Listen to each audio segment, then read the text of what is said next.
La batalla de Satala. El anciano no podía montar a caballo.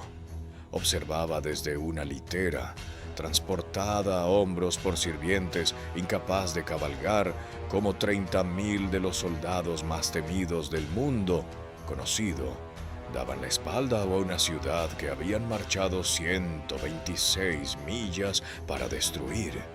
No se retiraban ante un ejército, se retiraban ante el polvo. Según Procopio de Cesarea, el único historiador que registró lo ocurrido en Satala en el verano del año 530, una fuerza bizantina de aproximadamente la mitad del tamaño de la invasión persa hizo retroceder a una de las máquinas militares más poderosas de la historia con un solo acto teatral. Las cifras no tienen sentido. El resultado no tiene sentido. Y la decisión de un hombre es la que menos sentido tiene de todas. Un oficial de caballería llamado Florencio el Tracio, quien cargó solo contra 30.000 enemigos para robar una bandera. Tuvo éxito. Fue asesinado inmediatamente después. La pérdida de la bandera quebró por completo la voluntad del ejército persa.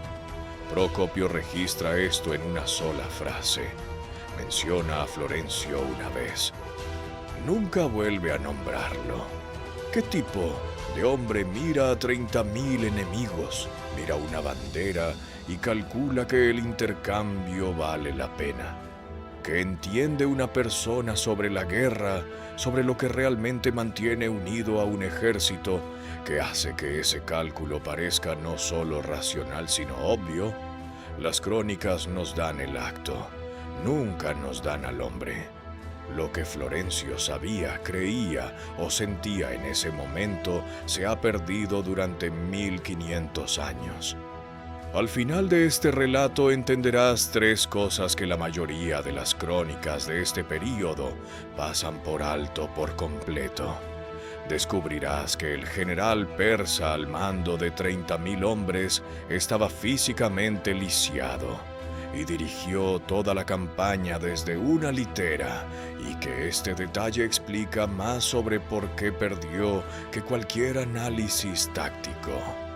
Aprenderás que los hermanos armenios que desertaron hacia Citas después de la batalla habían vencido al propio Citas en combate 3 años antes, y por qué su decisión de cambiar de bando importó más que la batalla que la motivó. Y comprenderás por qué las minas de oro que Persia perdió tras Atala habían provocado guerras entre estos dos imperios en 4 ocasiones distintas a lo largo de un siglo, y causarían otra guerra 2 años después del tratado de paz que puso fin a esta.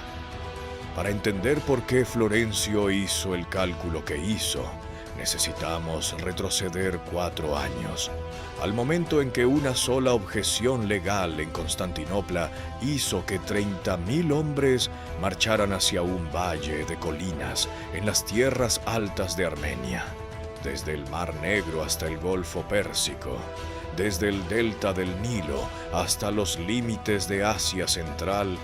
2 imperios habían estado definiendo la arquitectura política del mundo conocido durante 3 siglos. El Imperio Romano de Oriente, lo que llamamos bizantino, y el Imperio Persa Sasánida no eran meros rivales en el sentido convencional. Eran el eje sobre el cual giraba todo lo demás: rutas comerciales, lealtades religiosas, federaciones nómadas, reinos clientes.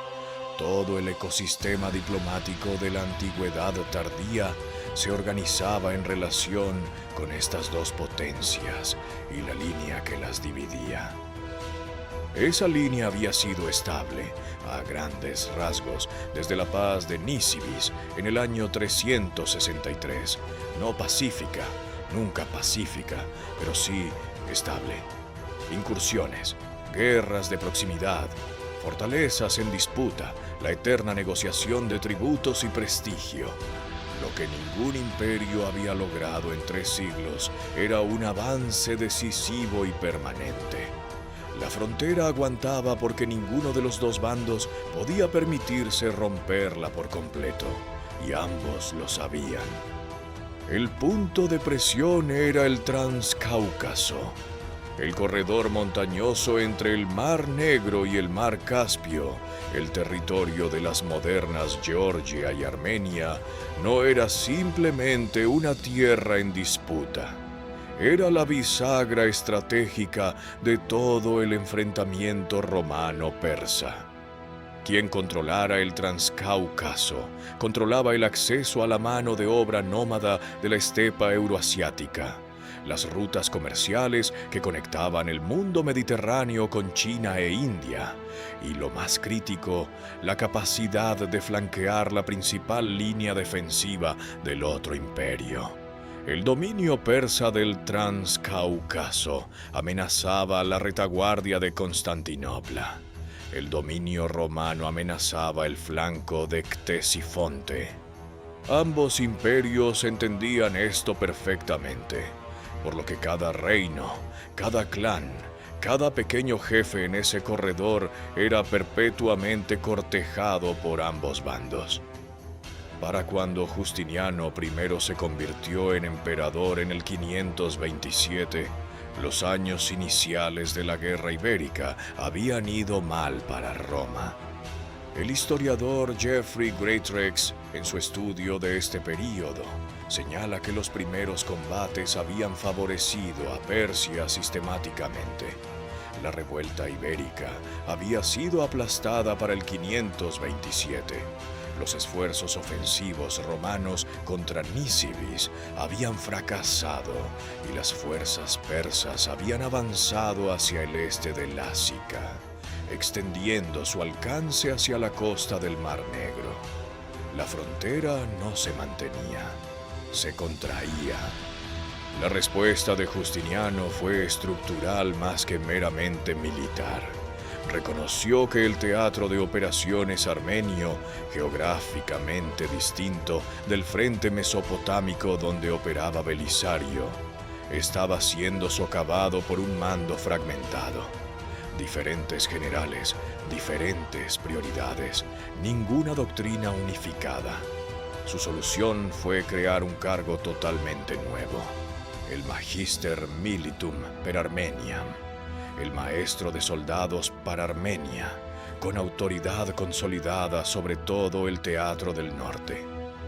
Esto no fue simplemente un ascenso, fue el reconocimiento de que Armenia requería un tipo diferente de guerra, librada por un tipo diferente de general. El hombre que Justiniano eligió para ese cargo y el hombre que estaría en Satala 3 años después había comenzado su carrera cargando una lanza en la guardia personal de alguien más. La máquina militar más poderosa del antiguo cercano Oriente seguía ganando cuando Justiniano reorganizó sus ejércitos. Las reformas no habían sido probadas. La nueva estructura de mando no había sido validada. La pregunta era si el hombre que ostentaba el título podría hacer funcionar la doctrina antes de que el impulso de Persia se volviera irreversible. Lo que ni Justiniano ni su nuevo comandante armenio pudieron predecir por completo fue que el catalizador de la guerra no había sido una decisión militar. Había sido un insulto diplomático, y el hombre que lo profirió no tuvo la intención de hacerlo. A principios de la década de 520, el Zak de Persia era un anciano que navegaba una crisis de sucesión con el cuidado de quien desactiva algo explosivo. Kabad I había reinado con una interrupción violenta desde el 488. Había sobrevivido a una rebelión mazdaquita, una abdicación forzada, una guerra civil y a las interminables maniobras de facciones de la política de la corte persa.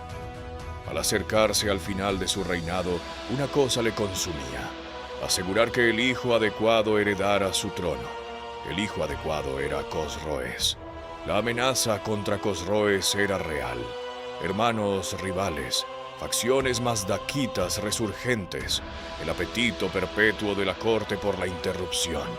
Kabad necesitaba que la legitimidad de Cosroes fuera garantizada por una potencia exterior cuyo reconocimiento fuera difícil de impugnar. La potencia exterior a la que se acercó fue Roma. Según Procopio, que tuvo acceso a la correspondencia diplomática de este período, Kabad propuso en el año 524 o 25 que el emperador romano Justino primero adoptara formalmente a Cosroes como hijo. La lógica era sólida. Una adopción imperial romana le daría a Cosroes un estatus que trascendería el faccionalismo persa. Justino y su sobrino Justiniano se mostraron inicialmente receptivos. La propuesta avanzó a través de los canales oficiales. Entonces el asesor legal de Justino, un hombre llamado Proclo, la mató. Su argumento fue preciso y devastador. Una adopción legal romana formal podría darle a Cosroes un derecho teórico al propio trono romano. Cualesquiera que fueran las intenciones de Kabad, el mecanismo legal creaba una responsabilidad futura que Roma no podía aceptar. Justino estuvo de acuerdo. Ofreció una alternativa, lo que la ley romana llamaba una adopción bárbara, un intercambio ceremonial de armas en lugar de una transferencia de paternidad legal. El mensaje era esencialmente taxonómico. Cosroes podía ser adoptado como un aliado bárbaro, no como un heredero romano. Kabad y Cosroes entendieron la taxonomía perfectamente. Roma acababa de decirle al futuro emperador de Persia que era un bárbaro, no lo suficientemente civilizado para el estatus legal romano. El insulto fue calculado, o pareció calculado, lo que a efectos prácticos era lo mismo. Las negociaciones colapsaron. Simultáneamente, la presión religiosa aumentaba en el Cáucaso. Procopio registra que Kabad había estado intentando obligar a los cristianos ibéricos, el reino que ocupaba lo que hoy es el este de Georgia, a adoptar prácticas zoroástricas, específicamente la exposición de los muertos a las aves y los perros en lugar del entierro cristiano. Para un pueblo cristiano esto no era una cuestión de costumbre, sino de identidad fundamental. Alrededor del 523 o 24, el rey ibérico Gurgen se rebeló y buscó la protección romana. El emperador Justino prometió defenderlo. La combinación fue decisiva. Una adopción fallida que había humillado al futuro heredero de Persia. Un reino cristiano desertando hacia la protección romana. El reino vecino de Lásica cambiando su lealtad hacia Constantinopla. La esfera de influencia de Kabad en el Cáucaso se estaba contrayendo visiblemente. La opción ante él era aceptar la retirada persa de todo el Transcáucaso o luchar. Kabad eligió luchar. Para el 526, la guerra abierta había estallado. Para el 527, cuando Justino I murió y Justiniano heredó tanto el trono como la guerra, los primeros años de lucha ya habían ido mal para Roma. La revuelta ibérica había sido aplastada. Los esfuerzos ofensivos romanos habían fracasado. Las fuerzas persas avanzaban. La ironía que los historiadores rara vez enfatizan. Kabad había iniciado esta guerra en parte para asegurar la sucesión de Cosroes. Cuando Kabad murió en el 531, Cosroes heredó sin dificultad. La guerra que Kabad inició para proteger el trono de su hijo terminó siendo resuelta por ese mismo hijo, quien firmó el tratado de paz que la cerró. El hombre que causó la guerra y el hombre que la terminó fueron la misma persona. Pero eso todavía faltaba 2 años. En la primavera del 530, Kavad tomó una decisión más. Envió un ejército a la Armenia romana. Para su comandante, eligió a un anciano que no podía caminar.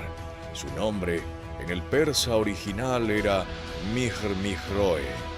Procopio, escribiendo en griego, lo llamó Mermeroes. Los académicos modernos lo identifican como el noble sasánida Shapur Mihran, miembro de una de las grandes casas militares de la aristocracia persa, la familia Mihran, cuyos hombres habían estado ocupando altos cargos de mando en el ejército persa durante generaciones. Era viejo, tenía experiencia y, según Procopio, era cojo, físicamente incapaz de montar a caballo. Dirigió toda la campaña desde una litera. Este detalle podría leerse fácilmente como una desventaja. No lo era. Mihr-Mihroe había sido elegido específicamente para la campaña armenia por lo que sabía, no por lo que podía hacer físicamente. Era un especialista en poliorcética, asedios y en la gestión de auxiliares nómadas, precisamente las 2 habilidades que más importaban para una invasión de las tierras altas de Armenia, donde los objetivos eran ciudades fortificadas y las armas más efectivas eran los arqueros a caballo túrquicos, que requerían un manejo cuidadoso y un pago sustancial. Kavad primero no lo envió porque estuviera disponible. Lo envió porque era el general adecuado para este terreno particular y este objetivo particular. Procopio estima la fuerza que Kavad reunió para esta invasión en aproximadamente 30.000 hombres, una cifra con la que los historiadores generalmente trabajan, aunque señalan que Procopio no estuvo presente en Armenia y trabajaba a partir de informes. El número real que llegó a Satala tras una marcha de 126 millas a través de territorio hostil, con unidades necesariamente destacadas para asegurar las líneas de suministro, pudo haber sido algo menor. Pero la composición no se discute. En el núcleo del poder de ataque estaban los Sabarán, la caballería pesada sasánida. Estos no eran soldados en el sentido convencional. Eran aristócratas persas, hombres para quienes la guerra era una identidad hereditaria, armados de pies a cabeza con escamas y mallas, montando caballos con pechos y cabezas protegidos, portando lanzas, mazas, espadas y arcos. Las fuentes antiguas coinciden en su equipo. El manual militar bizantino, conocido como el Strategikon, los describe vistiendo armadura corporal y mallas, armados con arcos y espadas. El historiador romano Amiano Marcelino, escribiendo sobre una generación anterior de la misma tradición de caballería, describió su armadura como algo que cubría todo el cuerpo con la densidad de las plumas de un ave. Roma había quedado tan impresionada por el equipo de los Sabarán que la caballería romana había adoptado aspectos de este. Ese era el cumplido de la admiración profesional. Apoyando a los Sabarán estaban los Sunitae, combatientes del norte del Cáucaso, cuyas tierras colindaban con las de los alanos, descritos por Procopio como experimentados en el terreno de la región. Y había 3.001 sabiros. Procopio da esta cifra específicamente. Los sabiros eran nómadas túrquicos, especialistas en arquería a caballo y, inusualmente, en maquinaria de asedio. No eran meras pantallas móviles. Eran tropas técnicas que entendían tanto el matar a distancia de la guerra esteparia como la reducción mecánica de fortificaciones. Kabad le había enviado a Miher Migroe una fuerza genuinamente de armas combinadas. Las levas persarmenias completaban el ejército. Tropas reclutadas de la Armenia, controlada por Persia, que completaban los números y realizaban el trabajo de un asedio, pero no eran su elemento decisivo. La visión de Procopio sobre la infantería sasánida en general es que eran, en su frase, una multitud de campesinos lastimosos, aptos para cavar y trabajar más que para luchar. Los historiadores modernos, incluyendo a Kaveh Farrokh, en sus estudios sobre el ejército sasánida, señalan que Procopio subestima consistentemente a la infantería persa, pero incluso teniendo en cuenta el sesgo romano, las levas no eran la punta de lanza de la fuerza. Este era un ejército de asedio. Su objetivo era Satala. Su comandante era transportado en una litera, dirigiendo todo con su mente porque su cuerpo le había fallado. El ejército que marcharía a su encuentro había sido construido por un hombre que había comenzado su carrera cargando una lanza. Él entra en el registro histórico sin biografía, sin lugar de nacimiento, sin familia, sin origen registrado. Los historiadores que examinan el nombre Citas han sugerido que era godo o trasayo, pero ninguna fuente antigua lo confirma. Lo que las fuentes confirman es la posición que ocupaba cuando la historia se fijó en él por primera vez. Doriforos, un portador de lanza, un guardaespaldas personal en la guardia doméstica de Justiniano durante el reinado del emperador Justino I. Era, en todo sentido documental, un hombre que venía de la nada. En lo que se convirtió en la década siguiente es una de las trayectorias profesionales más notables del siglo VI.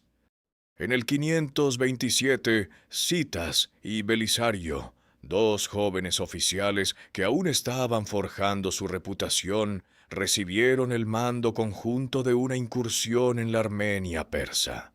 Según Procopio, saquearon un gran tramo de territorio y se retiraron con cautivos armenios. Fue el tipo de operación que demostró competencia sin exigir grandeza. Ambos fueron notados. Lo que sucedió después los separó. Alrededor del 528 registran Juan Malalás y Teófanes el Confesor. Citas se casó con Comito, la hermana mayor de la emperatriz Teodora, y por lo tanto cuñado del propio Justiniano. Esto no fue incidental. Teodora era la emperatriz más políticamente activa en la historia bizantina. Su gestión de las alianzas de la corte era sistemática y deliberada. El matrimonio con Citas lo convirtió en miembro del círculo imperial más íntimo de la noche a la mañana, vinculado a la familia gobernante no por servicio, sino por sangre. También en el 528, Justiniano nombró a Citas como el primer Magister Militum per Armeniam, el mando supremo recién creado del teatro armenio. Los dos eventos estaban conectados. El mando de la frontera más sensible del imperio fue para el hombre que Justiniano acababa de convertir en su cuñado.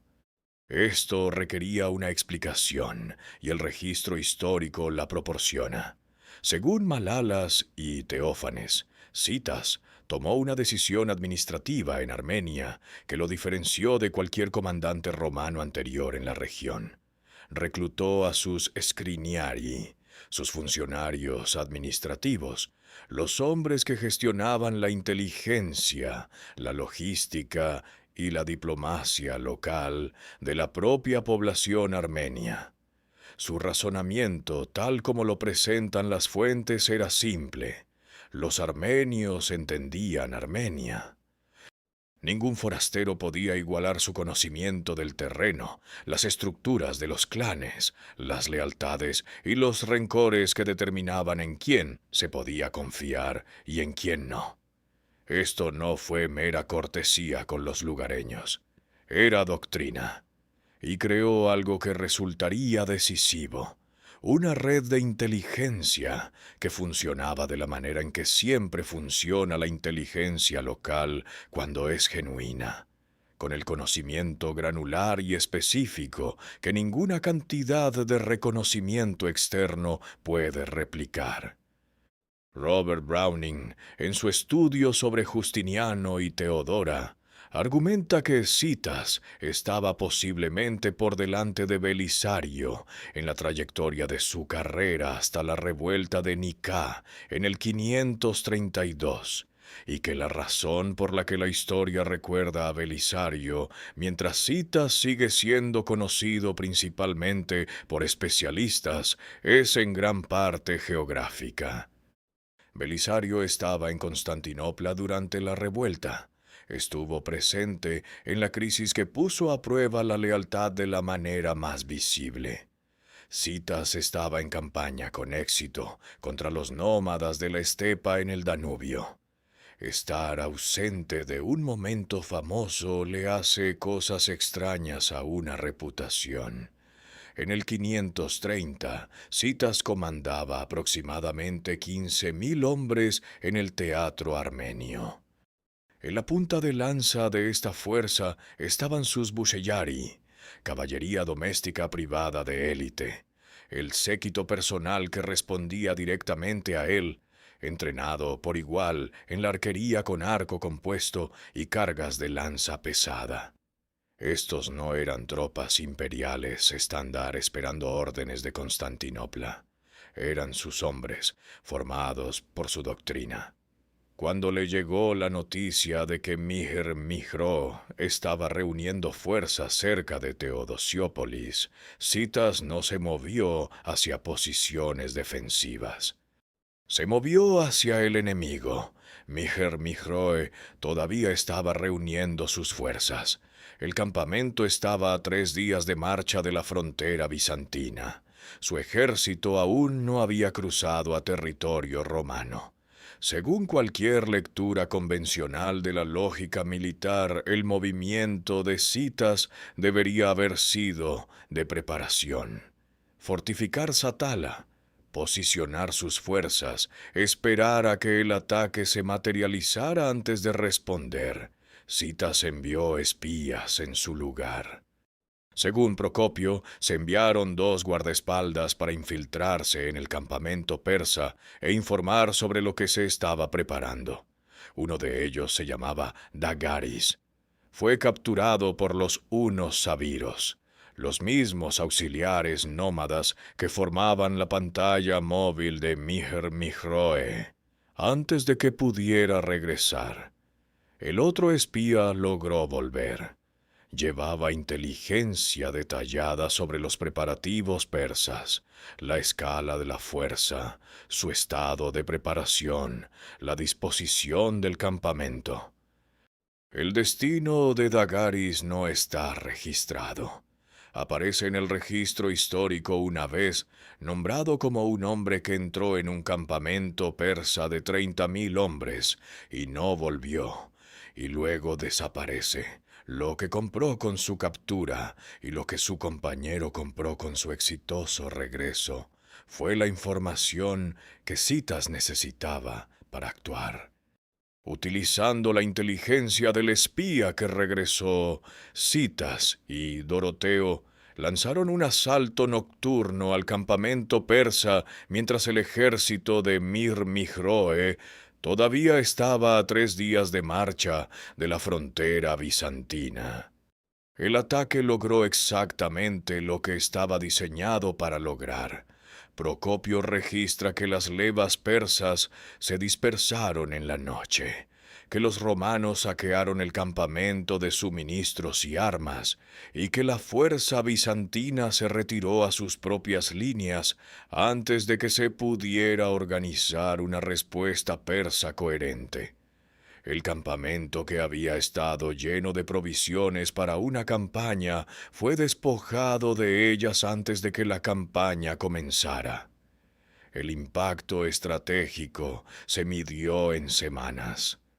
Mir Miroe tuvo que reagrupar sus fuerzas dispersas, restablecer su situación de suministros y recomponer la confianza operativa de un ejército que acababa de ser golpeado en la oscuridad antes de cruzar una frontera. Cada semana de ese retraso fue una semana en la que se preparaban las fortificaciones de Satala. Una semana en la que la imagen de inteligencia de Citas se actualizaba. Una semana en la que la logística de Mihr se tensaba. Cuando el ejército persa finalmente avanzó, Mihr tomó una decisión que nos dice todo sobre el impacto psicológico del asalto nocturno. Evitó Teodosiópolis por completo. La fortaleza fronteriza bizantina que se encontraba en la ruta más directa a Satala, el objetivo obvio primero, el puesto de avanzada estándar para cualquier avance en la Armenia romana, la rodeó. La razón, aunque Procopio no la declara explícitamente, es visible en el comportamiento. Mihr no iba a poner a su ejército frente a otra emboscada si podía evitarlo.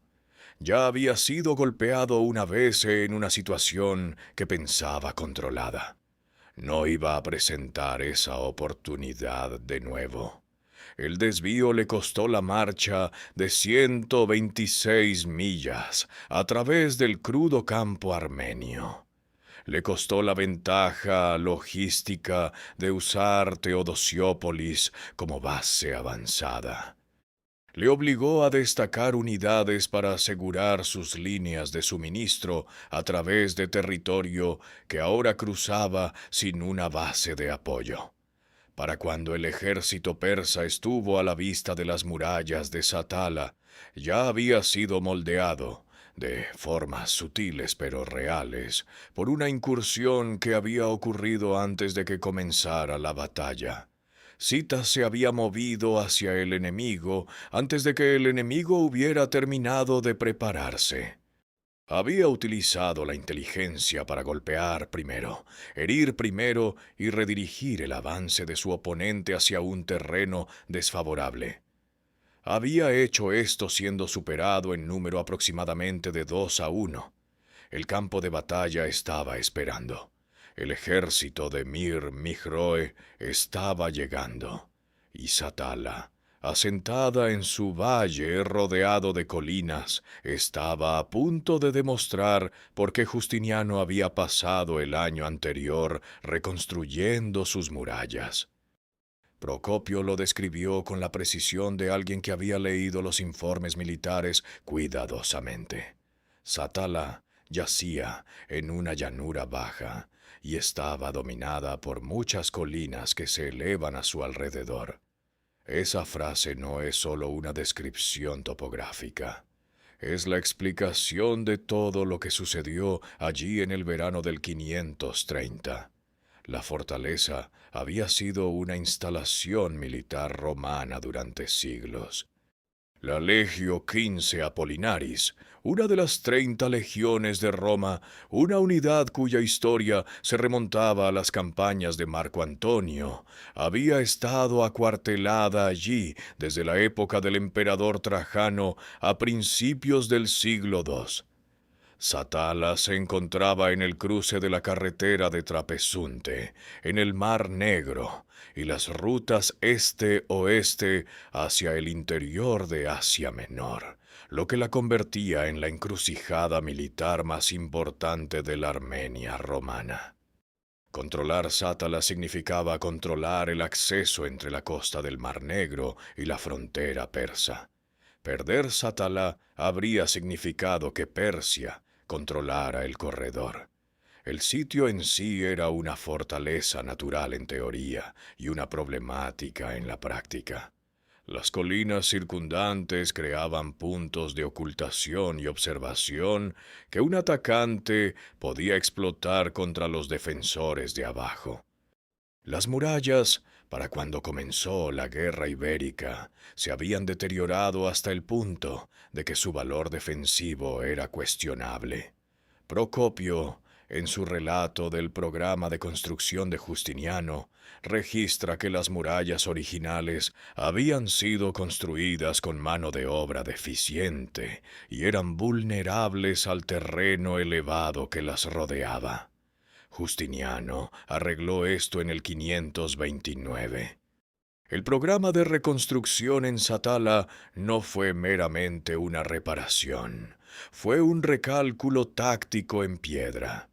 Las nuevas murallas se construyeron con un grosor excepcional y se elevaron a una altura suficiente para que las colinas circundantes ya no dominaran las almenas. La ventaja de elevación que un atacante en esas colinas podría haber explotado, la capacidad de disparar hacia la ciudad, observar las posiciones de la guarnición, usar el terreno alto para dirigir el fuego, fue negada por murallas lo suficientemente altas como para impedirla. Esto era ingeniería como estrategia.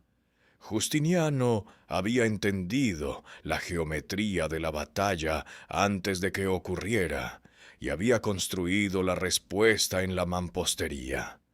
La reconstrucción se completó apenas unos meses antes de que el ejército de Mihr-Mihroa apareciera ante las murallas.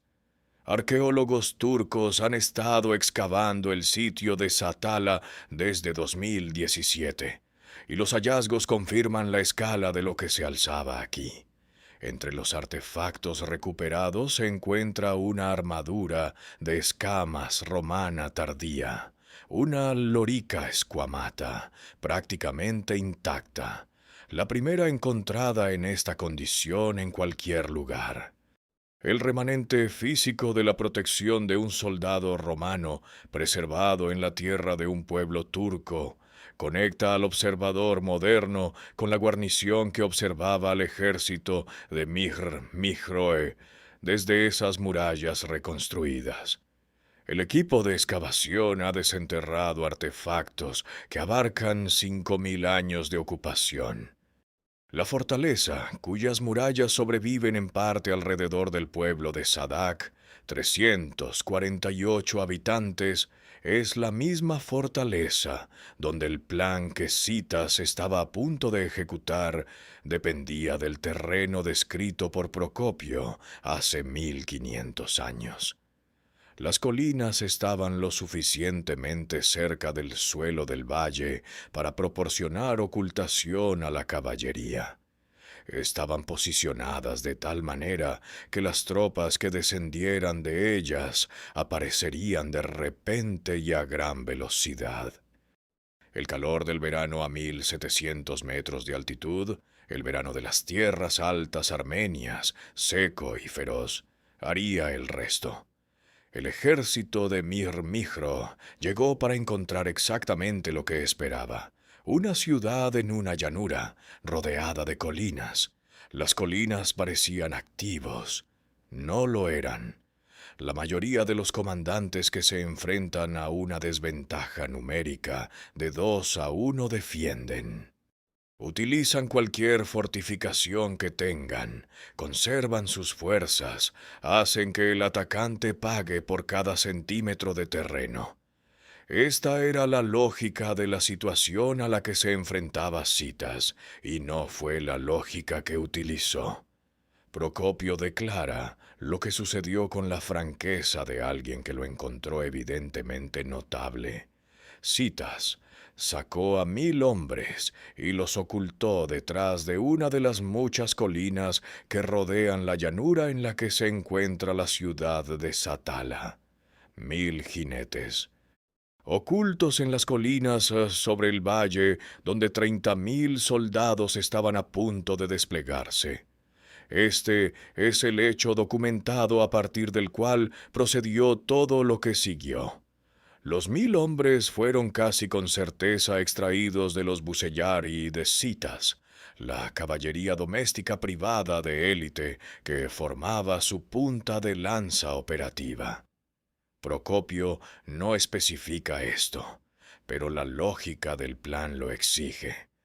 Los hombres en las colinas debían ser absolutamente confiables, capaces de mantener la ocultación y la disciplina durante horas, mientras una fuerza enormemente superior maniobraba debajo de ellos, y capaces de ejecutar una maniobra específica y cronometrada en el momento en que Citas diera la orden. Estas no eran cualidades de tropas promedio. Eran cualidades de hombres que habían entrenado juntos bajo el mismo comandante durante años. Doroteo permaneció dentro de las murallas de la ciudad con aproximadamente 14.000 hombres, el grueso de la fuerza bizantina. Sus instrucciones, implícitas en el relato de Procopio, eran esperar, no hacer una salida ante el primer avance persa, no responder a la aparición de preparativos de asedio, esperar hasta el momento en que la maniobra de Citas hubiera hecho su trabajo, y luego actuar con absoluta precisión. La paciencia táctica que esto requería no debe subestimarse. 14.000 hombres observando cómo un ejército de 30.000 hombres rodea su ciudad, siguiendo órdenes de no responder, requiere una calidad de disciplina que es fácil de describir y genuinamente difícil de mantener. Lo que el ejército de Miher-Mihro vio cuando llegó a Satala fue la superficie de la situación. Una ciudad, una guarnición, colinas. El procedimiento estándar de asedio exigía rodear la ciudad, cortar las líneas de suministro y emplear los activos técnicos, los ingenieros de asedio sabiros, el equipo sasánida, de forma metódica. Los persas comenzaron a desplegarse para hacer exactamente esto. Eran profesionales. Seguían la doctrina. Ya habían hecho esto antes. Las matemáticas de la situación, tal como ellos las entendían, eran sencillas. 15.000 defensores, 30.000 atacantes. El tiempo y la logística del lado del atacante. La ciudad sería rodeada, presionada y reducida. No había ningún escenario en este análisis donde una guarnición de la mitad del tamaño del ejército pudiera producir un enfrentamiento de campo decisivo. Las colinas parecían terreno alto para la observación. Eran la ocultación de una trampa. Consideren lo que Citas había construido realmente. Una fuerza de 1.000 hombres, cuyo valor total dependía de permanecer invisibles hasta el momento preciso en que su aparición pudiera ser malinterpretada. Si los persas detectaban la ocultación antes de que la trampa estuviera lista, los 1.000 en las colinas eran caballería expuesta en una ladera con 30.000 enemigos debajo de ellos, y sin ninguna vía de retirada que no pasara por el ejército persa. El plan funcionaba a la perfección o fracasaba catastróficamente. No había un resultado intermedio. Citas había dividido su fuerza, dado a la parte más grande instrucciones de esperar, puesto a la parte más pequeña en una ladera sobre 30.000 enemigos, y estaba apostando todo el enfrentamiento a una nube de polvo y a la cuestión de qué creerían 30.000 soldados cuando la vieran. El verano armenio a 1.700 metros produce un tipo específico de calor, seco, feroz, del tipo que convierte el suelo en polvo y hace que el aire sobre cada camino brille. Cuando el ejército de Miher-Mihroe estuvo totalmente comprometido con sus posiciones de asedio, extendido por la llanura bajo las murallas de Satala, Citas dio la orden. 1.000 jinetes bizantinos bajaron por las colinas. Procopio registra lo que hicieron a continuación con la especificidad de alguien que entendía exactamente por qué importaba. se movieron en patrones específicamente diseñados para levantar una enorme nube de polvo en el calor del verano. Esto no fue un accidente de movimiento, fue deliberado. 1000 caballos al galope tendido a través del terreno seco de las tierras altas en el ángulo correcto, transversalmente a las líneas de visión predominantes, moviéndose en arcos amplios en lugar de líneas rectas, produce una columna de polvo que aumenta dramáticamente la impresión de fuerza. Lo que la nube de polvo comunica a un observador en el suelo del valle es no 1000 caballos, sino una masa indeterminada, probablemente grande. Desde la perspectiva de Mir-Mijroe, desde la perspectiva de cualquier comandante persa que mirara hacia arriba desde el suelo del valle a una enorme nube de polvo ascendente descendiendo de las colinas, la interpretación no era irrazonable. Un segundo ejército bizantino había llegado. El emperador había enviado una fuerza de socorro. El ejército que había estado asediando la ciudad ahora se veía amenazado por la retaguardia, por una fuerza de tamaño desconocido, pero aparentemente sustancial. Procopio lo afirma directamente. Los persas vieron el polvo y concluyeron que se enfrentaban al ejército bizantino principal. Mir-Mijro ordenó a sus tropas romper las posiciones de asedio, reunir sus formaciones y pivotar para enfrentar la nueva amenaza desde su retaguardia. Esto era tácticamente racional. Un general que continuaba un asedio mientras una fuerza enemiga desconocida se cerraba sobre su retaguardia era un general cometiendo un error catastrófico. La respuesta correcta ante una fuerza inesperada que aparece detrás de ti es exactamente lo que hizo Mir-Mijroe. Concentrarse, pivotar, prepararse para luchar.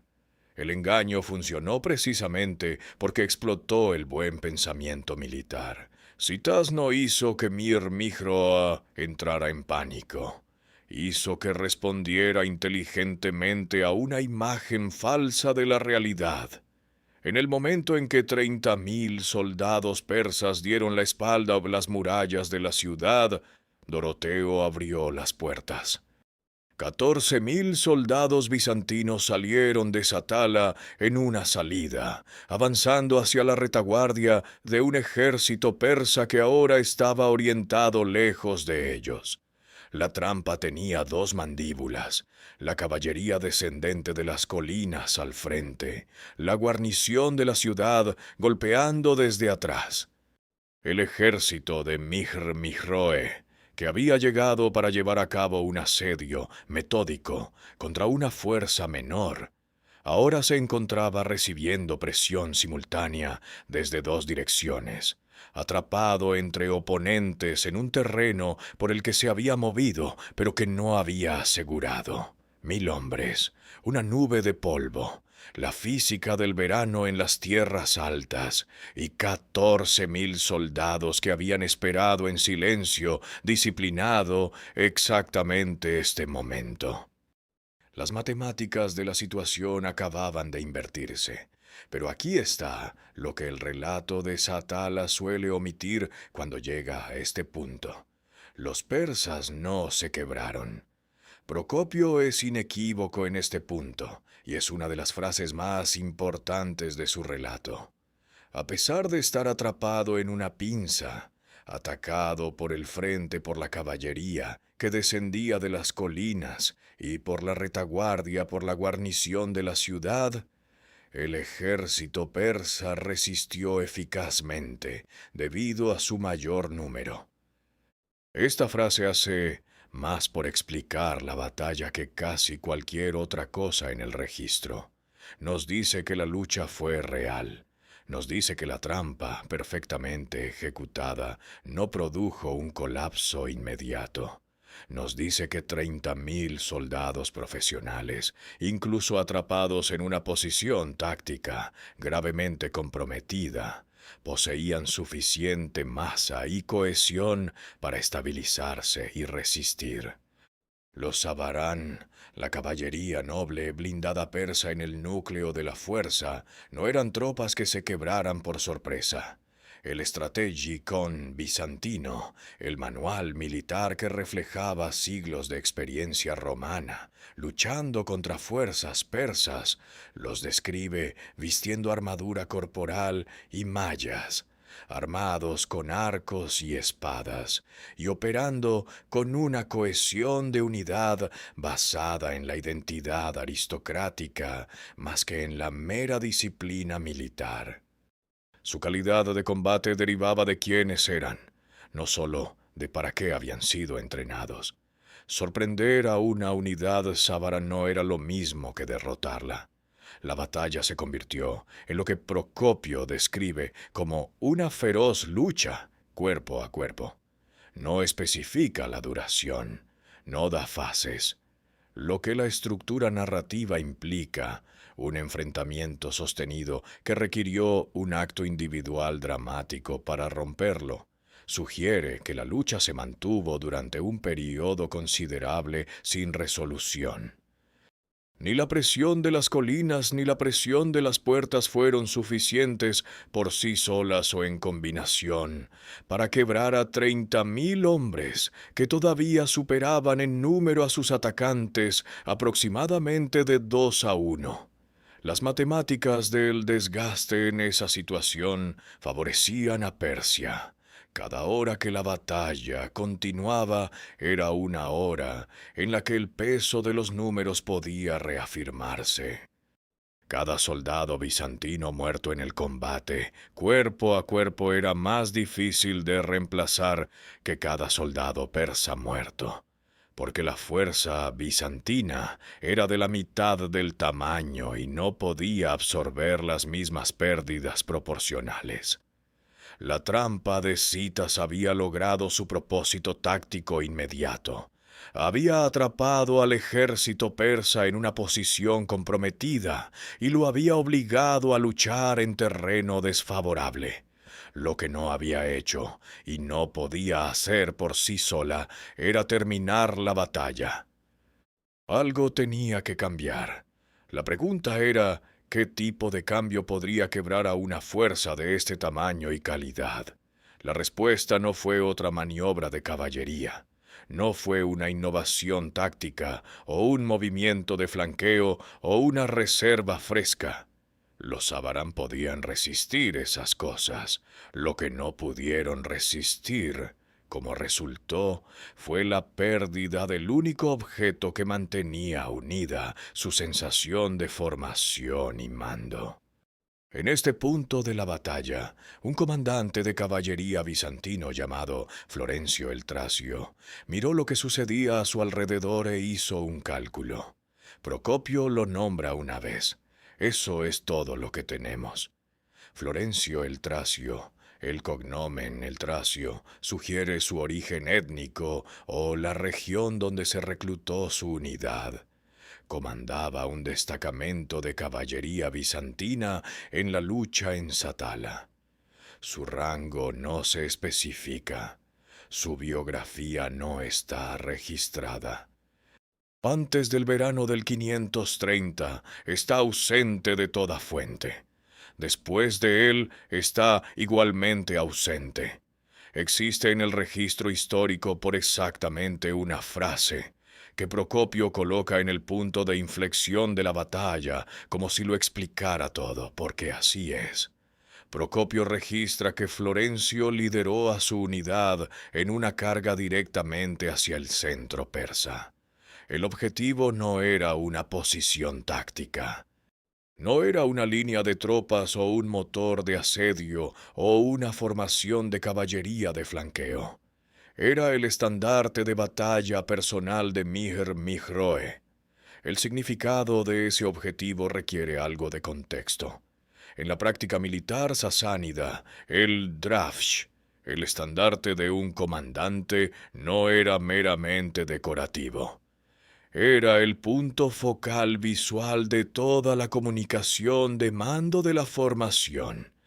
En un campo de batalla del siglo VI, donde no existía la radio ni el teléfono de campaña, donde el ruido del combate cuerpo a cuerpo hacía que las órdenes verbales fueran poco fiables a distancia, el estandarte de un comandante era el punto por el cual las unidades se orientaban. Les decía a los soldados dónde estaba el centro de mando, qué dirección pretendía el general, si la formación resistía. Cuando una unidad sasánida veía moverse el estandarte de su comandante, se movía. Cuando el estandarte estaba estacionario, resistía. El drafsh era, en un sentido funcional, el sistema nervioso de la coherencia de la formación. Florencio luchó hasta llegar al portaestandarte. Lo capturó. Según Procopio, logró capturar el estandarte de batalla de Mihr-Mihroe. La bandera cayó, ya fuera lanzada deliberadamente o perdida en la violencia inmediata del momento. Las fuentes no lo especifican. Lo que especifican es lo que vino inmediatamente después. Florencio fue asesinado. Abatido por los guardias persas que defendían el estandarte, estaba muerto a los pocos instantes de tomarlo. Había cabalgado hacia el centro de 30.000 enemigos. Había tomado lo que fue a buscar. Había muerto por ello. Y funcionó. Procopio declara el efecto sin elaboración. La pérdida de la bandera causó temor entre las filas persas. Las formaciones que habían estado resistiendo eficazmente, según la propia caracterización anterior de Procopio, contra la pinza bizantina, comenzaron a desmoronarse. Unidades que habían estado ancladas por la certeza visual del estandarte de mando se quedaron de repente sin él. Mir-Mihro seguía vivo, todavía en su litera, todavía capaz de dar órdenes. Pero el signo visible de su autoridad, el punto focal que había estado organizando la resistencia persa durante toda la lucha, había desaparecido del campo. El ejército persa se retiró a su campamento. Este es el momento que la introducción prometía explicar. Un hombre que calculó que su vida valía un trozo de tela. Lo que Florencio entendió, aparentemente con la claridad suficiente para actuar sin dudar, fue que los términos físicos de la batalla no iban a resolverla.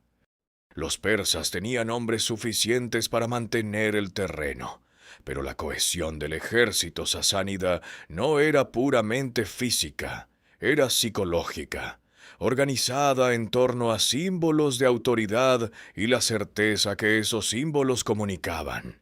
Quita el símbolo y quitas la certeza. Quita la certeza a hombres que han estado absorbiendo presión durante horas y transformas la resistencia en duda. Transforma la duda en miedo y 30.000 hombres se convierten en 30.000 individuos tomando decisiones individuales sobre dónde preferirían estar. Florencio parece haber entendido todo esto. Procopio no nos dice eso. El acto nos lo dice. El ejército persa se retiró a su campamento en orden lo suficientemente bueno como para que los bizantinos no lo persiguieran. Ese detalle importa más de lo que parece. Procopio expone el resultado claramente. Al día siguiente, los persas partieron y regresaron a la Armenia persa, sin ser molestados por los bizantinos, que se sintieron satisfechos con su victoria sobre una fuerza mucho mayor. Dos decisiones militares separadas están integradas en esa frase. Mihr-Mihroe decidió no renovar el asalto. Citas y Doroteo decidieron no perseguir. Cada una de estas decisiones refleja una evaluación lúcida de lo que realmente había sucedido. El ejército persa todavía existía. Se había retirado, no había sido destruido. El asedio había fracasado, no la fuerza que lo llevó a cabo. Mir Mihroe tenía 30.000 hombres, o el número que quedara tras la lucha del día anterior que Procopio no especifica, en condiciones razonables de combate. Su situación de suministros estaba dañada, su confianza operativa estaba sacudida, su estandarte de batalla había sido tomado y su ejército había experimentado algo que aparentemente no había experimentado a menudo. Una situación táctica de la cual no había una salida limpia. Pero esto no fue una aniquilación. La decisión de no renovar el asalto es, por lo tanto, psicológicamente reveladora, de una manera que va más allá de la simple lógica del campo de batalla. Mijer Mihroe tenía opciones. La ciudad no había caído. La fuerza bizantina era de la mitad de su tamaño. Podría haber reorganizado, restaurado la formación e intentado de nuevo al día siguiente. No lo hizo.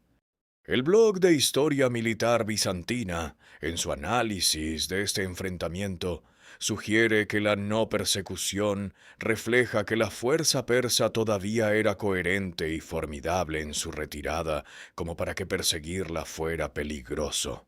Y por la misma lógica, la decisión de Mijer Mihroe de irse sugiere un juicio de que la situación operativa en Satala se había visto permanentemente comprometida, no solo interrumpida temporalmente. Un general que cree que aún puede tomar la ciudad en el próximo enfrentamiento se queda. Mir Mihroe se fue.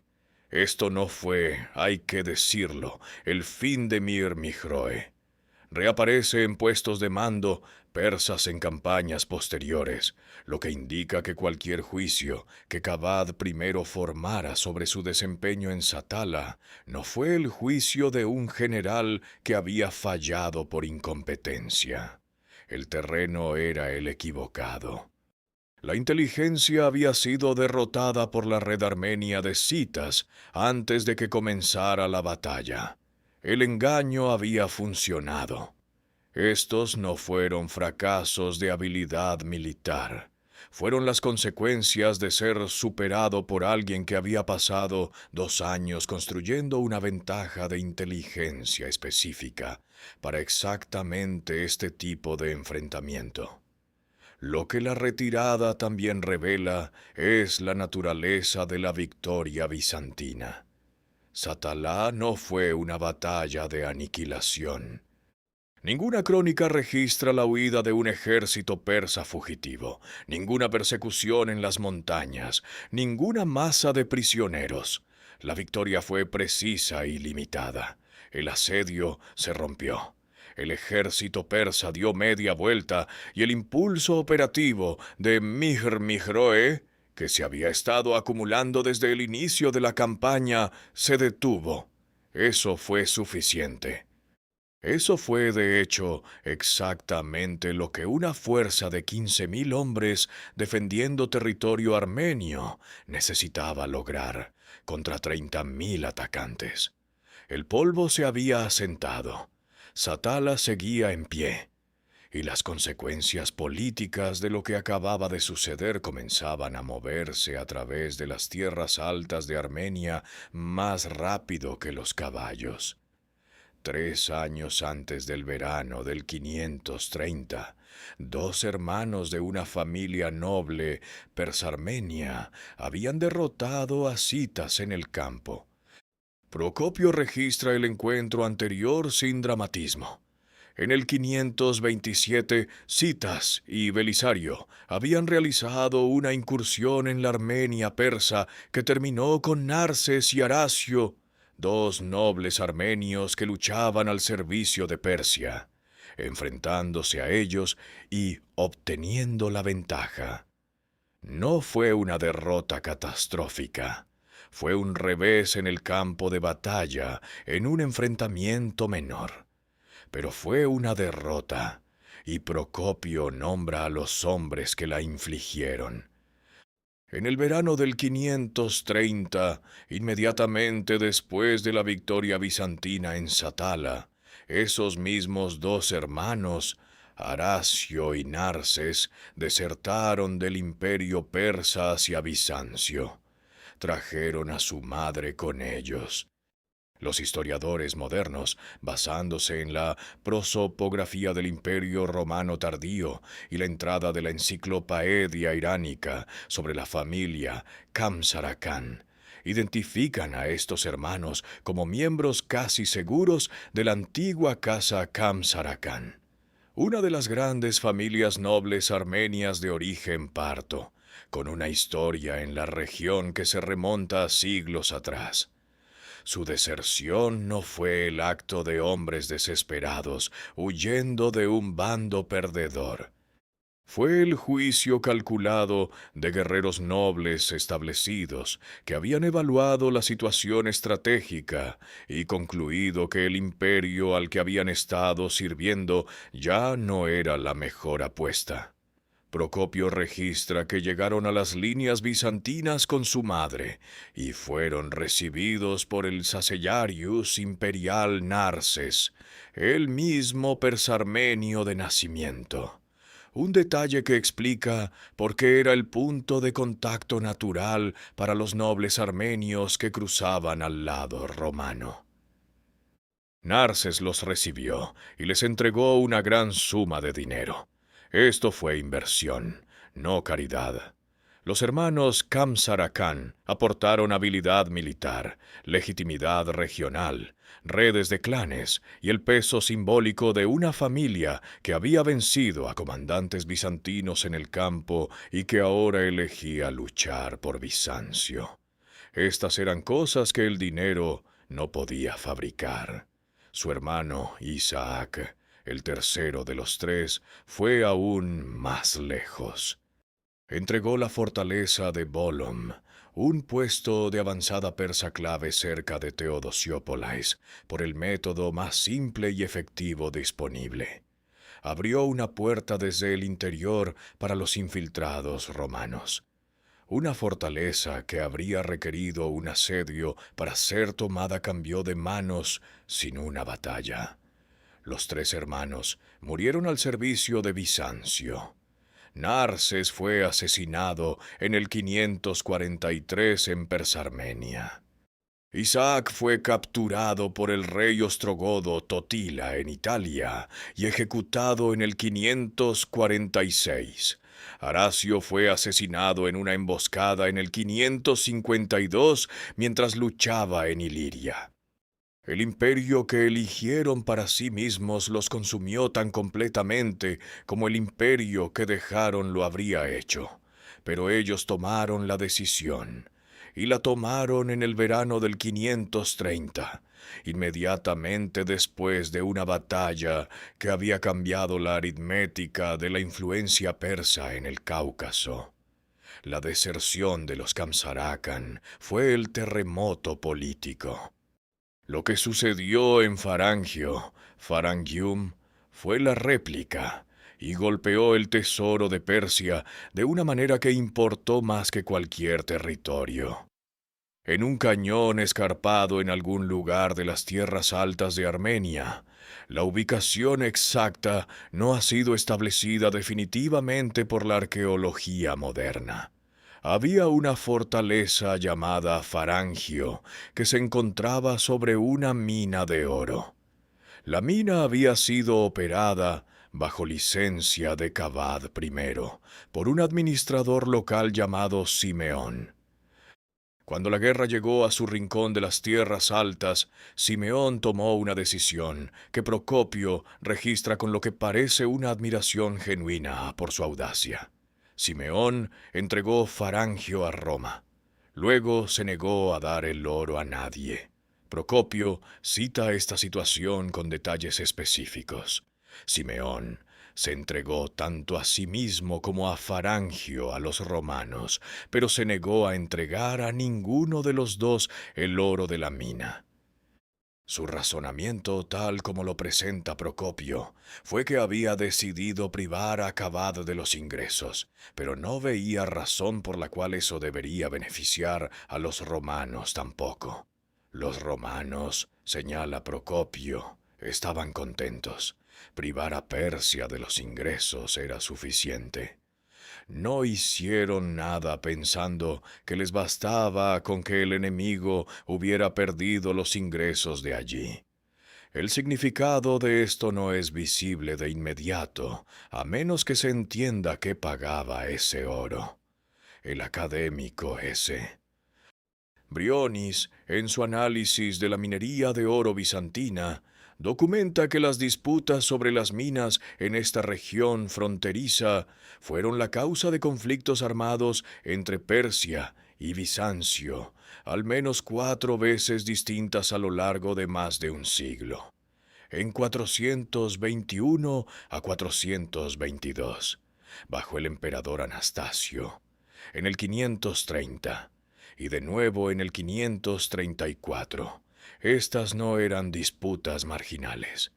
Eran conflictos estructurales sobre un recurso que ambos imperios necesitaban para el mismo propósito: pagar a mercenarios nómadas. Los unos sabiros que habían formado la pantalla móvil de Mir Mihroe en Satalá, los 3000 especialistas que Cavad había incluido específicamente por su capacidad combinada de arquería e ingeniería de asedio, estaban al servicio de Persia, porque Persia les pagaba. El pago provenía del oro. El oro provenía, en parte significativa, de minas como Farangio. Perder la mina no destruyó el ejército persa de inmediato. Lo que hizo fue comenzar a erosionar el mecanismo financiero por el cual Persia sostenía las relaciones nómadas que daban a su ejército su poder de ataque móvil en el Cáucaso.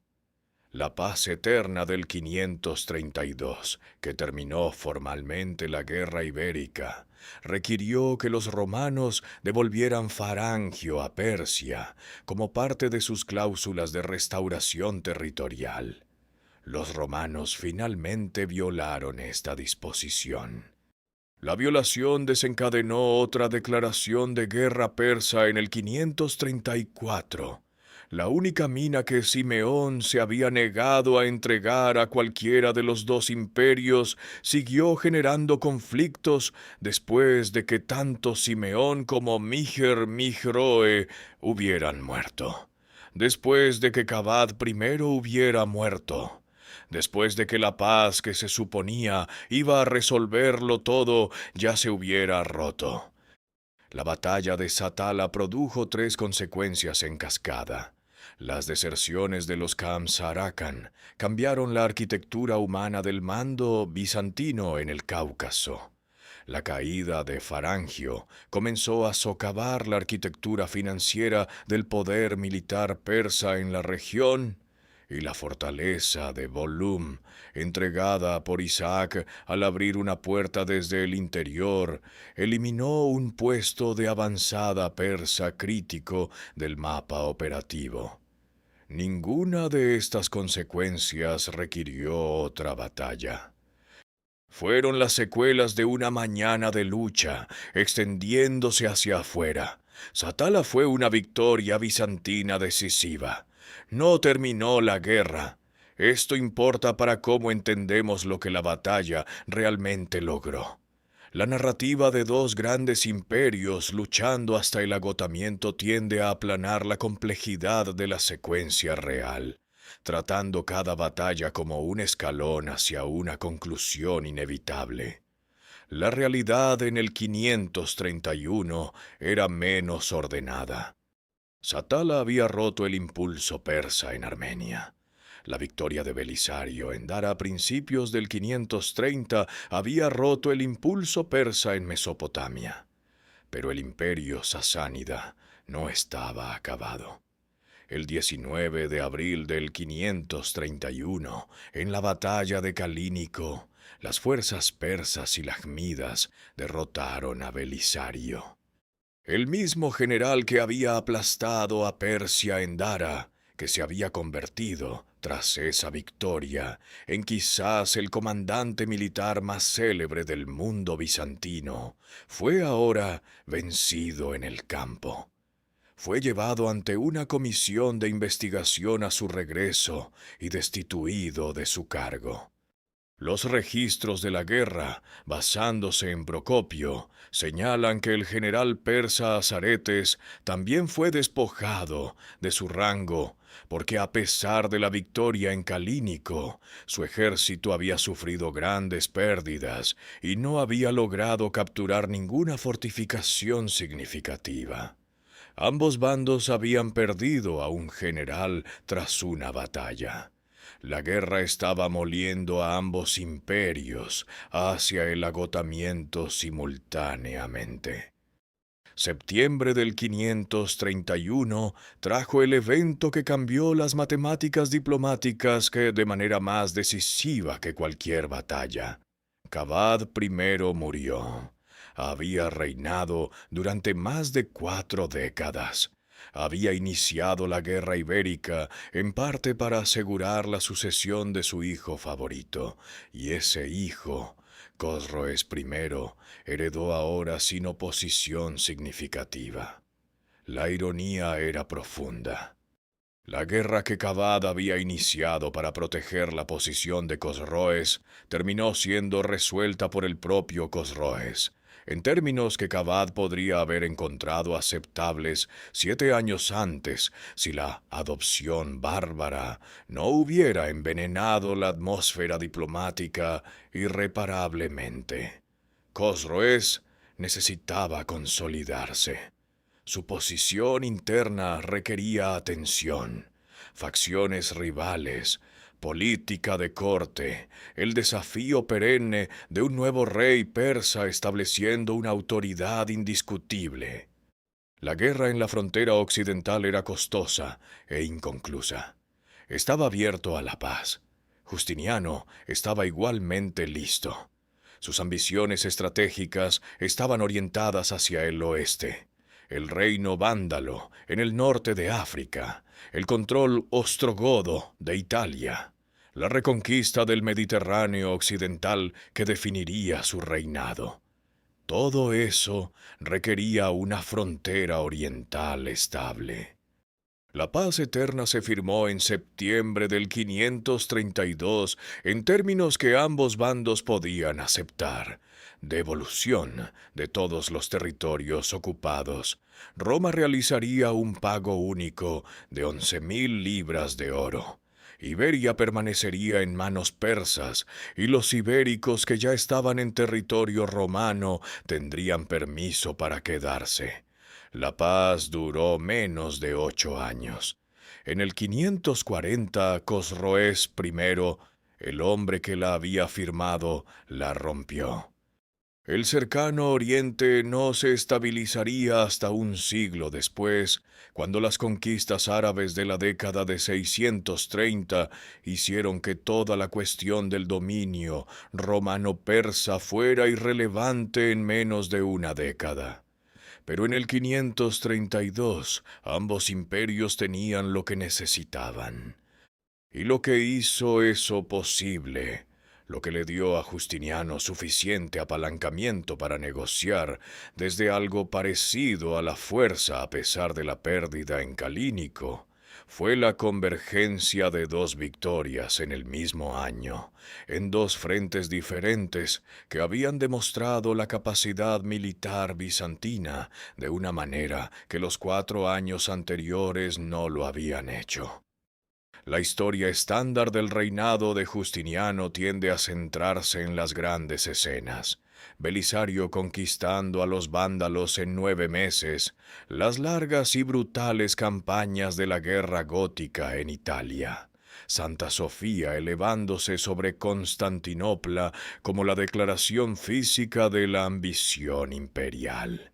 Estas son las historias con una grandeza obvia.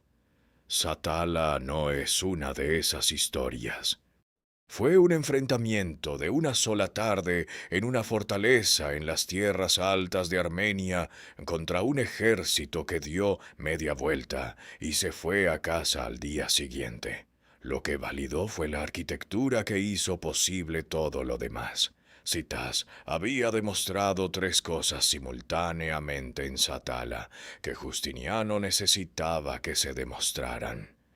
La nueva estructura de mando armenia funcionaba. La autoridad unificada sobre el teatro del norte, consolidada bajo un solo comandante con genuina independencia operativa, había producido un plan coordinado de inteligencia y batalla que ningún mando fragmentado habría podido ejecutar. El modelo de integración armenia funcionaba. Los Escriniari, reclutados de la población local, habían generado la inteligencia, la misión de espionaje, la incursión nocturna, el conocimiento del terreno y los preparativos persas, que dio forma al enfrentamiento antes de que comenzara. Y las murallas reconstruidas funcionaron. La inversión de Justiniano en las fortificaciones de Satala, completada meses antes de la llegada de los persas, le había dado a Doroteo y a 14,000 hombres una plataforma para resistir mientras el engaño de Citas se desarrollaba. Junto con Dara, donde Belisario había demostrado que las fuerzas bizantinas podían derrotar a un ejército persa numéricamente superior en un enfrentamiento de campo abierto. Satala demostró que lo mismo era cierto en la guerra limitada por el terreno y dependiente de la inteligencia del teatro armenio. Las dos victorias en el 530 no significaron que Persia estuviera acabada. Significaron que Persia ya no operaba desde una posición de impulso acumulado. La posición negociadora de Cavad al entrar en cualquier discusión de paz era materialmente más débil de lo que había sido un año antes, y ambos bandos lo sabían. Lo que la deserción de los Kamsarakan añadió a esto fue una demostración de algo más difícil de cuantificar, que el modelo de integración armenia de Citas tenía una profundidad cultural y social más allá de su aplicación militar inmediata. Los hermanos Kamsarakan se habían pasado porque juzgaron que Bizancio era el bando ganador, pero también porque Citas había pasado 2 años demostrando que Bizancio valoraba a los comandantes armenios en lugar de simplemente usarlos. Aracio, Narses e Isaac pasaron a ocupar mandos en Egipto, Palestina, Italia e Iliria. Las casas nobles armenias se convirtieron en una característica estructural del liderazgo militar bizantino a lo largo de las siguientes generaciones. La enciclopedia iránica documenta su servicio a lo largo de todo el reinado de Justiniano. Satala fue una de las primeras demostraciones de que este modelo tratar a los pueblos fronterizos como socios en lugar de auxiliares podía producir dividendos militares que duraran más que la batalla que lo demostró. La evaluación de Robert Browning sobre Citas apunta a una verdad mayor sobre cómo la historia distribuye su atención. Citas ganó una batalla en Armenia. Belisario ganó batallas en África e Italia ante testigos que escribieron extensamente sobre ellas. La geografía de la fama y la geografía de la importancia no son la misma geografía. Satala se encuentra a 1,700 metros en las tierras altas de Armenia, en un pueblo de 348 personas que la mayoría de los historiadores de este período nunca han visitado. La batalla que ocurrió allí ayudó a que las campañas occidentales de Justiniano fueran posibles. El hombre que la ganó es conocido principalmente por especialistas. Su fortaleza sigue allí. Sus murallas están parcialmente en pie, y los arqueólogos siguen sacando armaduras de soldados romanos de la tierra bajo ella. Cada hecho en este relato, cada detalle táctico, cada secuencia de eventos, cada individuo nombrado, proviene de una sola fuente. Procopio de Cesarea, secretario y asesor legal de Belisario, escribió sobre la batalla de Satala en el libro 1, capítulo 15 de su Historia de las Guerras. No presenció el enfrentamiento. Estaba en Mesopotamia con Belisario, en el momento en que se libró la batalla en Armenia. Los análisis modernos señalan que el relato de Satala de Procopio es visiblemente menos detallado que su descripción de Dara, donde estuvo presente como testigo ocular, y atribuyen esto al hecho obvio de que estaba trabajando a partir de informes en lugar de la observación. Esto tiene consecuencias para lo que sabemos y lo que no podemos saber. Procopio no nos da cifras de bajas, ni un número, ni una estimación, ni siquiera una caracterización general de cuántos soldados murieron en cada bando. Nos cuenta el resultado, el mecanismo, la secuencia, y luego sigue adelante. Cualquier cifra específica de bajas aplicada a la batalla de Satala, cualquier afirmación de que murieron cientos o miles, no es historia. Es una invención que llena un silencio que el propio Procopio dejó. Nos da la duración de la batalla solo por implicación. La lucha fue lo suficientemente sostenida como para requerir un acto extraordinario para romperla. Eso es todo lo que el texto respalda. Nos da las acciones de Mir Mihro, pero no su perspectiva. El anciano general en la litera, la imagen humana más vívida de todo el relato, es visible solo desde el exterior. Lo que pensó cuando apareció la nube de polvo en las colinas, lo que entendió cuando las puertas de Satala se abrieron detrás de sus líneas, lo que sintió al ver su estandarte desaparecer del campo. Nada de esto es accesible. Procopio registra una perspectiva militar persa que es puramente conductual. La vida interior del comandante perdedor de la campaña está permanentemente fuera de nuestro alcance. Y luego está Florencio. Procopio lo nombra, describe su acto en una frase, señala su muerte y nunca vuelve a mencionarlo. Florencio el Tracio, quien comandaba una unidad de caballería en Satala, quien cabalgó contra 30.000 enemigos para robar un estandarte de batalla, quien tuvo éxito y murió inmediatamente, no tiene biografía en las fuentes. Sin familia, sin designación de unidad, sin carrera antes o después del único momento que preservó su nombre. Existe en la memoria histórica, durante exactamente el tiempo que le toma a Procopio describir lo que hizo, y luego se va. Esto es lo que el registro histórico hace con la mayoría de las personas que le dieron forma. La fama se une a los generales y emperadores y a eventos lo suficientemente grandes como para generar múltiples testigos. Los hombres que realizan los actos específicos y consecuentes que cambian las batallas, los actos que requieren un tipo de coraje o cálculo o conocimiento específico que es difícil de explicar, tienden a aparecer en las fuentes durante una frase y desvanecerse. Florencio salvó la batalla. La historia olvidó su primer nombre.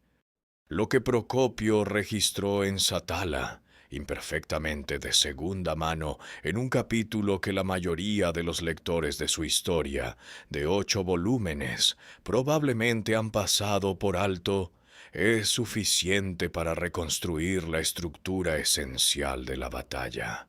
Suficiente para documentar el engaño, verificar la carga, rastrear las consecuencias. Los silencios en torno a lo que registró son su propio tipo de testimonio, de los límites de la historia militar antigua, de lo que se preserva y lo que no, y de la brecha entre lo que sucedió y lo que podremos saber plenamente. El pueblo de Sadak tiene 348 habitantes. Se encuentra en el distrito de Kelkit de la provincia de Gümüşhane, en el noreste de Turquía, aproximadamente a 150 kilómetros al sur de Trabzon. La antigua Trapesunte, el puerto del Mar Negro que Satala fue construida para conectar con el interior del Oriente Romano. Las murallas de la fortaleza legionaria sobreviven en parte, rodeando el pueblo en el suelo inclinado del valle del Sadakçayu. Las colinas que Procopio describió, las colinas que se elevan alrededor de la llanura, todavía están allí, todavía visibles, exactamente el terreno que Citas utilizó. Arqueólogos turcos han estado excavando el sitio desde 2017.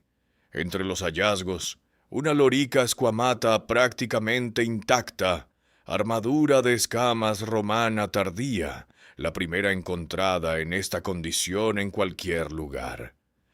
Evidencia física del equipo de un soldado romano, preservada en el suelo bajo un moderno pueblo turco, conectando el presente con la guarnición que observaba el ejército de Mir Mihroe, desde murallas reconstruidas hace 15 siglos.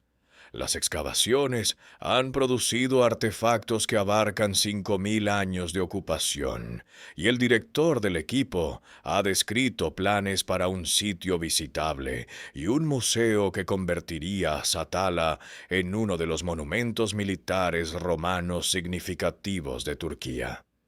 En otro lugar, en el Museo Británico de Londres, hay una cabeza de bronce de tamaño superior al natural, la Afrodita de Satala, encontrada en el campo de un agricultor a las afueras de Sadak en 1872. Es una escultura helenística de calidad excepcional que estaba aquí cuando la Legio XV Apolinaris estaba aquí, cuando los ingenieros de Justiniano reconstruyeron las murallas, cuando Citas lideró a 1.000 jinetes sobre las colinas sobre el valle.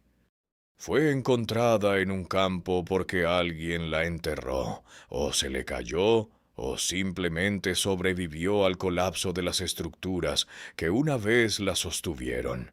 Ahora está en Londres.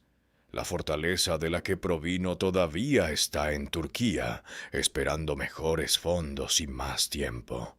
La batalla que ocurrió aquí en el verano del 530 se encuentra en la intersección de todo lo que hace que el reinado de Justiniano valga la pena estudiar en toda su complejidad. Las victorias gemelas en Dara y Satala le dieron a Justiniano el apalancamiento negociador que produjo la paz eterna del 532.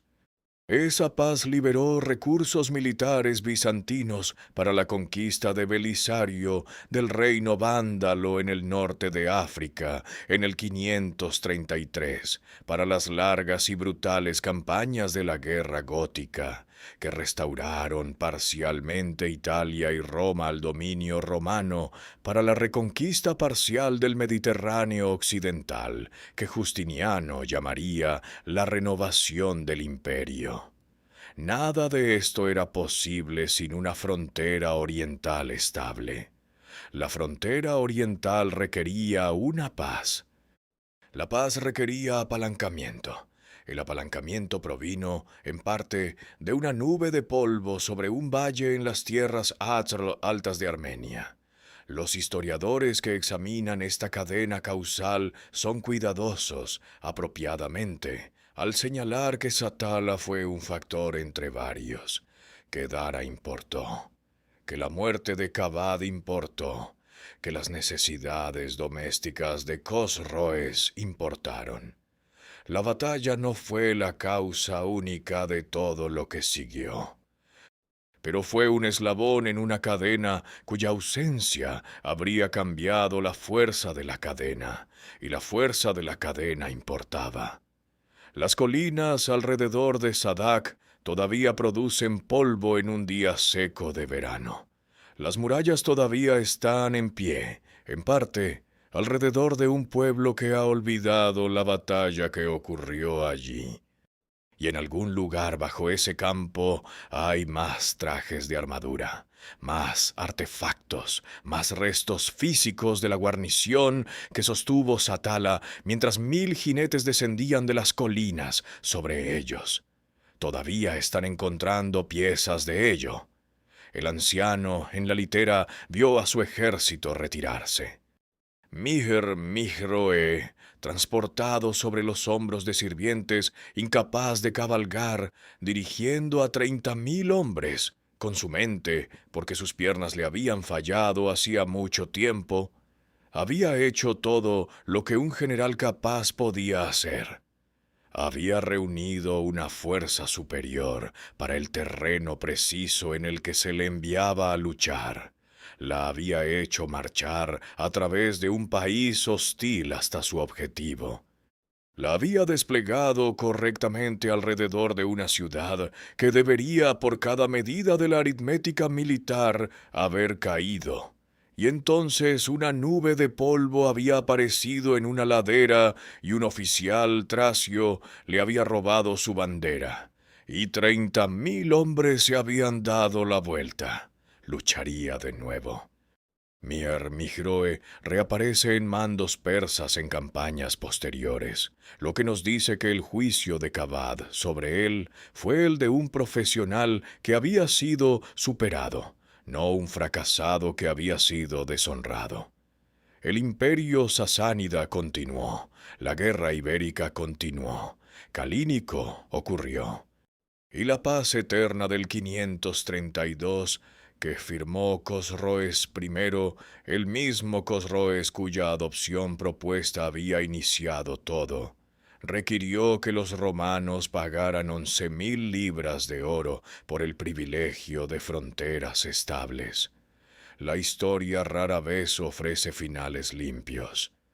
Pero en el verano del 530, en una fortaleza en las tierras altas de Armenia, cuyas murallas habían sido reconstruidas meses antes por un emperador que entendía su geometría, sucedieron 3 cosas que importaron más allá del resultado táctico.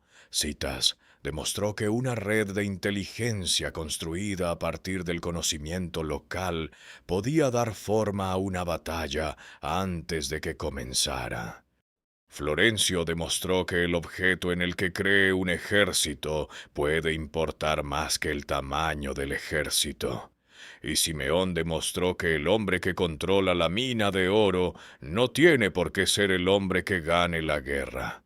Los hermanos Kamsarakan, que desertaron tras la batalla, hombres que habían vencido a Citas 3 años antes, murieron finalmente al servicio de Bizancio, en Italia, y Persarmenia e Iliria, lejos de las colinas armenias donde habían hecho su cálculo.